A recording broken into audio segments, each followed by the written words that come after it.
It was only once she was in that the rot set in. Before, it was all sweetness and light.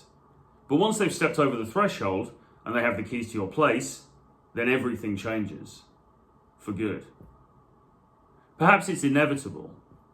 Perhaps when the power dynamic shifts that dramatically, a vacuum is established, which someone must fill. And if it's not you, then it's going to be her who does so. To be clear, I'm not saying that all women will behave in the manner which I'm about to describe when you move in with them, under all circumstances. Nor am I saying that men, myself included, are easy to live with either. But maybe that's the nub of the problem. Cohabitation, when you are in an intimate relationship, is always politically sensitive, and I would contend a structurally flawed proposition. And so she moved in, even though I voiced my misgivings to her, even up to the night before. Well, you see, I'd suggested it, more fool I. It had seemed like a good idea at the time, when, suffused with a damaging horniness, I'd said that she could. She was having some problems with her accommodation at the time. They're always having these accommodation problems. I'm convinced that's why so many couples end up moving in together. And so I said that she should stay at mine for a while. Well, that was the original idea. As soon as I'd said it, and she'd agreed, instead of feeling the happiness and excitement I imagined should come along with moving in with the love of your life, I only felt dark forebodings and misgivings.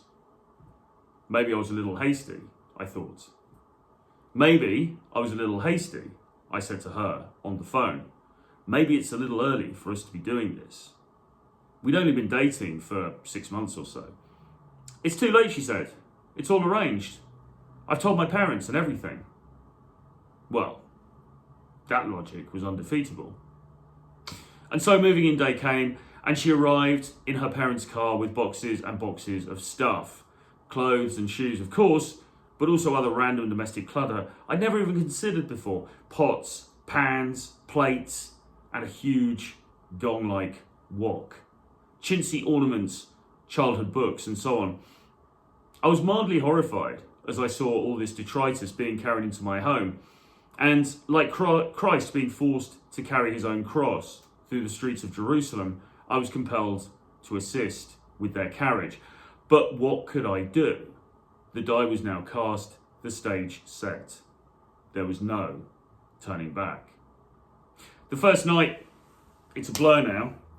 I don't think anything of any note happened, but I couldn't help remembering the first night in that film, The Shawshank Redemption, when the prisoners must face up to the terrifying horror of their situation. Now I was imprisoned in my own home with this woman, and the key had been thrown away. It wasn't that cohabitation was all bad at first. She cooked and did a bit of cleaning and was generally pleasant to be around. But the realization struck me early on that my hand in the relationship had, at a stroke, been fatally compromised. As an example, seeing her wandering round in stockings, putting on her makeup in the mornings, was a turn on. But then I realized that from now on, she was my only realistic sexual outlet. After all, I couldn't bring anyone else back to the apartment now, and staying out late or all night would only arouse suspicion. As a result, my sex life was now entirely in her hands, meaning that she had the power to turn it off any moment she chose, if I did something that displeased her. Having never been beholden to a woman in this way before, I was appalled at the realization. Worse, as time went on, it became clear that my autonomy as a human being had now been severely compromised. She didn't want me doing anything other than spending time with her at weekends, an imposition since previously I had attended a recovery meeting, at least on Sundays, which was now off the cards. Well, we must spend quality time together, she bellowed. I could do what I wanted during the week, she graciously allowed. We both worked full-time in corporate jobs at that point. But then she explained how she hated the idea of eating dinner alone in the evenings. That's real loneliness, she said. which meant that I would have to be back home by around 7 p.m. each night, pretty much curtailing any opportunity I might have had to enjoy a social life, or really any activities at all outside of the relationship. Slowly, I felt the noose tightening around my neck. While it was perhaps flattering that she wanted to spend so much time with me, as a man used to his own independence, I quickly felt trapped, suffocated, and worse, fearful of the future. You see, from previous experience in relationships, I was well aware of the corrosive effect too much time together has on desire, and therefore intimacy.